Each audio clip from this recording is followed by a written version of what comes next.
Ai, die hele reeks wat u nou begin kyk na, het ontstaan as gevolg van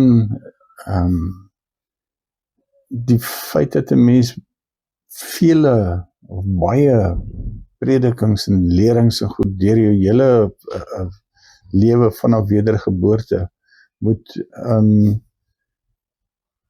luister na en die informasie en die leringe wat daarin is en dit wat daar bevat word, die beginsels uit te lig om dit dan deel van ons lewe te maak. So, die studiemateriaal van hierdie studiestukke wat ek noem die fundamente vir geloof, ondersoek dan die skrifte om die grondbeginsels wat primêr van toepassing is op die mens uit te lig. Hiermee bedoel ek dit skenk met genoegsame begeerte om ons te leer aan wedergebore kinders van God die natuurlike grondslag tot geloof. En as ek sê natuurlike grondslag, dan bedoel ek die nuwe natuur wat deel vorm of deel is van die wedergeboorte. Right. Die doelstelling van hierdie reeks is tweevoudig. Die eerste ene is om die wedergeborene se geestelike nuutheid te verlig en dan tweedens om sy niet gevonde posisie aan hom te verhelder hoofsaaklik deur te bou op wat die Bybel sê en bedoel. Onthou dat die Bybel in totaliteit deur God geïnspireer is en deur verskeie skrywers neergepen is om ons van antwoorde op kwelvrae te voorsien, maar ook om ons te onderrig aangaande die lewe in die koninkryk van God. Hierdie lewe het reeds by wedergeboorte hier op aarde ons deel geword en is van toepassing. Dis belangrik dat die hele groep leerlinge, dis 'n klomp van 'n aantal so 15 leerlinge wat 'n mens 'n kondensasie gee van baie jare en baie predikers se siening so goed. Dit is op hierdie stadium word dit natuurlik alleenlik op die Bybel gebaseer en enige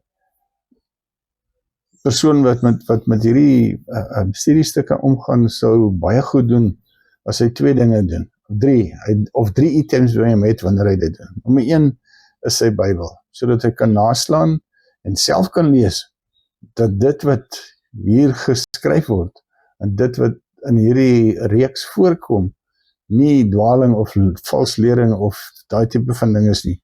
Want die grondslag, die basis van hierdie hele reeks, die fundament waar dit op staan, is die openbaring van die waarheid van die Godheid.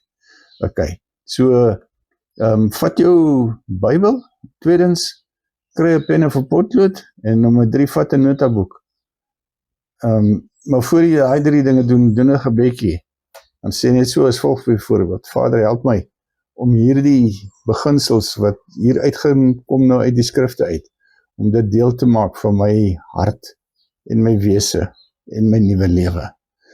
Amen. Want as jy dit doen, dan gaan die Heilige Gees van die Here jou kom help om hierdie hele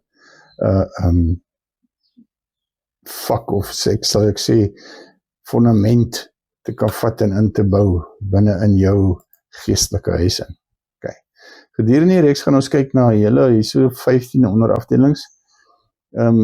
Dis van toepassing op 'n groep van mense, die party van die boodskappe, sê byvoorbeeld die eerste paar help, die eerste 3 of so, help 'n mens om te besef hoekom jy gered moet word, nommer 1, nommer 2, wie is die redder? En nommer 3 is, waar baseer jy dit aan? En ons weet dat Jesus Christus leef. Dis hoekom ons kan aangaan met ons lewens. Ons kyk na doop met water, ons gaan kyk na 'n Christelike lewenswyse, 'n normale ene, ons gaan kyk na gebed, ons gaan kyk na die Heilige Gees, ons gaan kyk na Bybelstudie, die rol van die nagmaal, ons gaan kyk na die wederkoms van Jesus Christus, ons gaan kyk na die onderwerp om te wandel met God, ons gaan kyk na geloof, en dan kerkbywoning, en dan 14 onderskeiding tussen waarheid en valsheid, en dan die laaste ene is God se finansiële plan, die 10de, wat God ingestel het vir die Jode onder Moses se bediening. So, hou jou hart oop, geniet dit, en as daar enige vrae is, dan moet jy asseblief rig aan ons, sodat ons kan kyk daarna en of kommentaar het, om enige aanpassings te maak wat nodig sou wees. Groot vrede vir u. Ekskuus, net so, ek wil vertrou dat die Here ons almal gaan help hier om hierdie waarheid uit te lig, want dis nie ons waarheid nie, dis sy waarheid.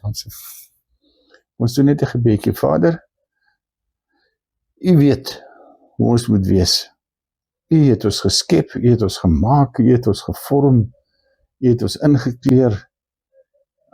Al hierdie dinge, Here, en ek vra in Jesus se naam, kom u na die kern van my menswees, na my hart, na my gees, en werk daar, Here, om hierdie dinge in my vas te lê, tot ere verheerliking van u naam, Vader, in die aarde, in die hemele en in die ewigheid. Amen.